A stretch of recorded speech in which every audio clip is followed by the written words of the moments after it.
नवमः सर्गः पुष्पकवर्णनम्। तस्यालयवरिष्ठस्य मध्ये विपुलमायतं ददर्श भवनश्रेष्ठं हनुमान् मारुतात्मजः। अर्धयोजनविस्तीर्णम् आयतं योजनं हि तत् भवनं राक्षसेन्द्रस्य बहुप्रासादसङ्कुलं। मार्गमाणस्तु वैदेहीं सीतामायतलोचनां सर्वतः परिचक्राम हनुमान् हरिसूदनः। उत्तमं राक्षसावासं हनुमानवलोकयन् आससादाथ लक्ष्मीवान् राक्षसेन्द्रनिवेशनं। चतुर्विशानैर्द्विरदैः त्रिविशानैस्तथैव च परिक्षिप्तमसम्बाधं रक्ष्यमाणमुदायुधैः। राक्षसीभिश्च पत्नीभिः रावणस्य निवेशनम् आहृताभिश्च विक्रम्य राजकन्याभिरावृतम्।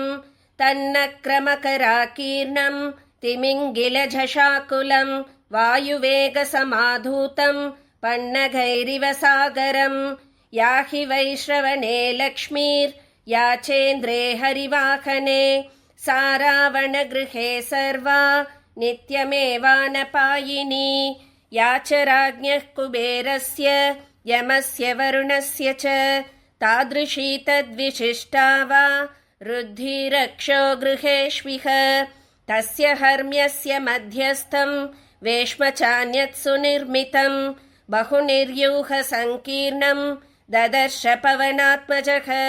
ब्रह्मणोऽर्थे कृतं दिव्यं दिवि यद्विश्वकर्मणा विमानं पुष्पकं नाम सर्वरत्नविभूषितं।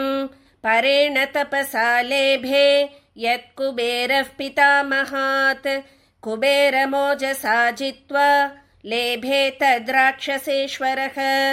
ईहा मृगसमायुक्तैः कार्तस्वरहिरण्मयैः सुकृतैराचितं स्तम्भैः प्रदीप्तमिव च श्रिया मेरुमन्दरसङ्काशैः उल्लिखद्भिरिवाम्बरं कूटागारैः शुभाकारैः सर्वतः समलङ्कृतं ज्वलनार्कप्रतीकाशं सुकृतं विश्वकर्मणा।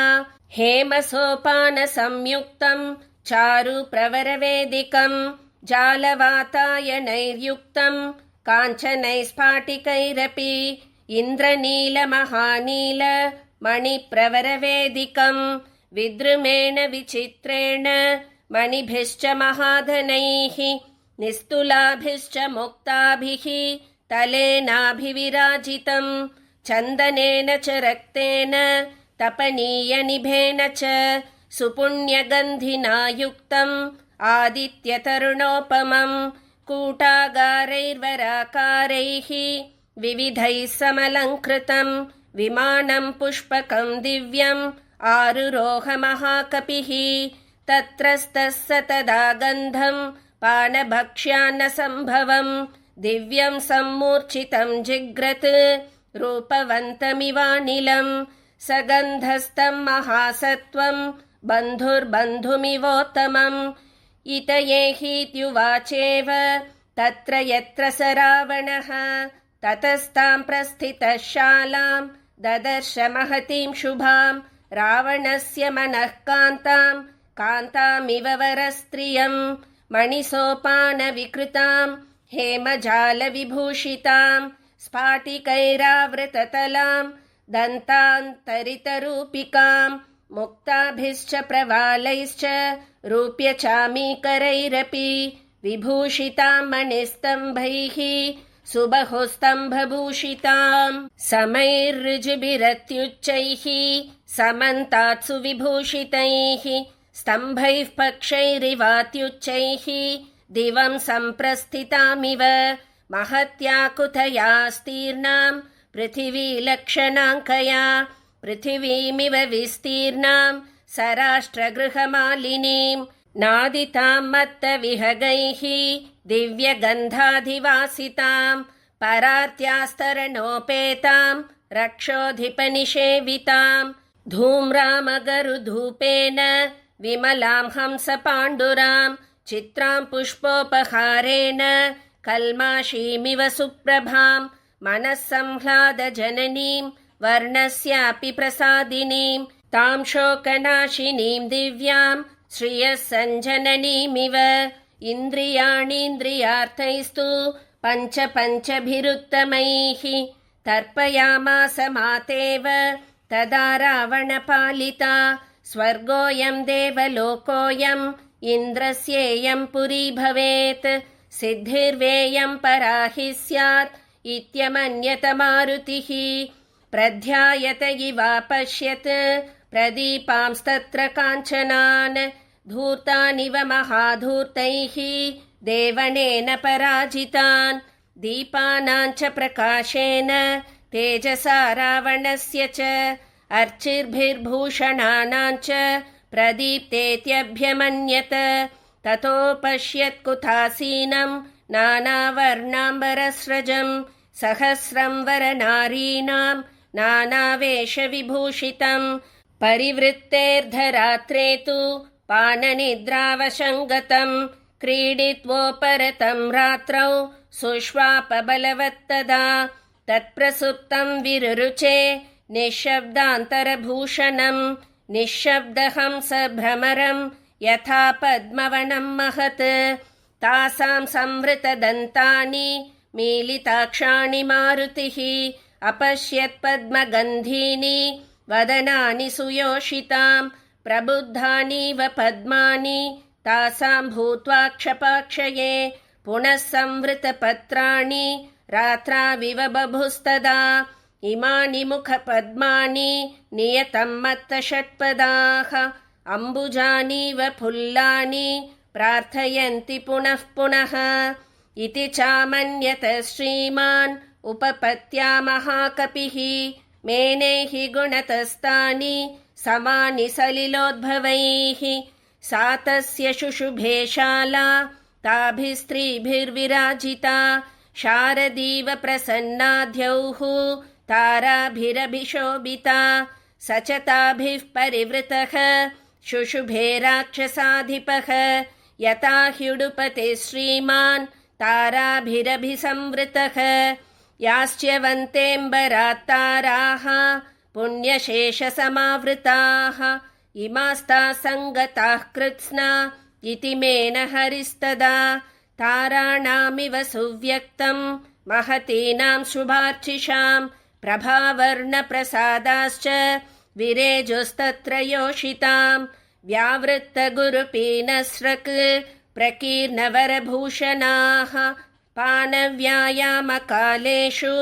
निद्रापहृतचेतसः व्यावृत्ततिलकाः काश्चिदुद्भ्रान्तनूपुराः पार्श्वे गलितहाराश्च काश्चित् परमयोषितः मुक्ताहारवृताश्चान्याः काश्चित् विस्रस्तवाससः व्याविद्धरशनादामाः किशोर्य इव वाहिताः सुकुण्डलधराश्चान्या विच्छिन्नमृदितस्रजः गजेन्द्रमृदिताः फुल्ला लता इव महावने चन्द्रांशुकिरणाभाश्च हाराः कासाञ्चिदुत्कटाः हंसा इव बभुः सुप्ताः स्तनमध्येषु योषिताम् अपरासाञ्च वैडूर्याः कादम्बा इव पक्षिणः हेमसूत्राणि चान्यास्यां चक्रवाका इवाभवन्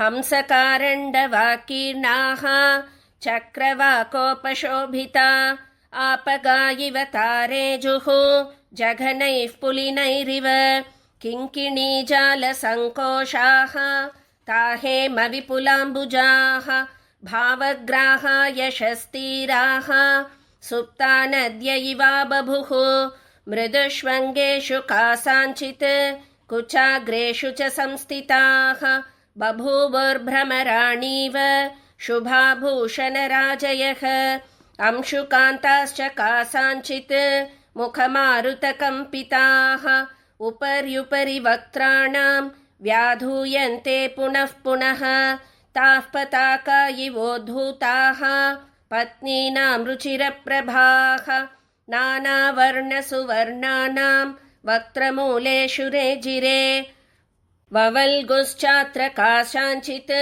कुण्डलानि शुभार्चिषां मुखमारुतसंसर्गान् मन्दं मन्दं सुयोषितां शर्करासवगन्धैश्च प्रकृत्या सुरभिः सुखः तासां वदननिःश्वासः सिषेवे रावणं तदा रावणाननशङ्काश्च काश्चिद्रावणयोषितः मुखानि संसपत्नीनाम् उपाजिघ्रन् पुनः पुनः अत्यर्थं सक्तमनसो रावणेतावरस्त्रियः अस्वतन्त्राः सपत्नीनां प्रियमेवाचरंस्तदा बाहूनुपनिधायान्याः पारिहार्यविभूषितान् अंशुकानि च रम्याणि प्रमदास्तत्र शिशिरे अन्या वक्षसि चान्यस्याः तस्याः काश्चित् पुनर्भुजम् अपरा त्वङ्गमन्यस्याः तस्याश्चाप्यपरा भुजौ ऊरुर्पार्श्वकटिपृष्ठम् अन्योन्यस्य समाश्रिताः परस्परनिविष्टाङ्ग्यो मदस्नेहवशानुगाः अन्योन्यस्याङ्गसंस्पर्शात् प्रीयमानाः सुमध्यमाः एकीकृतभुजाः सर्वाः सुषुपुस्तत्र योषितः अन्योन्यभुजसूत्रेण स्त्रीमाला ग्रथिता हि सा मालेव ग्रथिता सूत्रे शुशुभे मत्तषट्पदा लतानां माधवे भासि फुल्लानां वायुसेवनात् अन्योन्यमाला ग्रथितं संसक्तकुसुमोच्चयम् व्यतिवेष्टितसुस्कन्धम् अन्योन्यभ्रमराकुलम् आसीद्वनमिवोद्धूतम् स्त्रीवनं रावणस्य तत् उचितेष्वपि सुव्यक्तम् न तासां योषितां तदा विवेकः शक्य आधातुम् भूषणाङ्गाम्बरस्रजाम् रावणे सुखसंविष्टे तास्त्रियो विविधप्रभाः ज्वलन्तः काञ्चनादीपाः प्रैक्षन्ता निमिषा इव राजर्षिपितृदैत्यानां गन्धर्वाणां च योषितः राक्षसानां च याः कन्याः तस्य कामवशं गताः युद्धकामेन ताः सर्वा रावणेन हृताः स्त्रियः समदामदनेनैव मोहिताः काश्चिदागताः न तत्र काश्चित् प्रमदाः प्रसह्य वीर्योपपन्नेन गुणेन लब्धाः न चान्यकामापि न चान्यपूर्वा विनावरार्हां जनकात्मजां ताम् न चाकुलीना न च हीनरूपा नादक्षिणा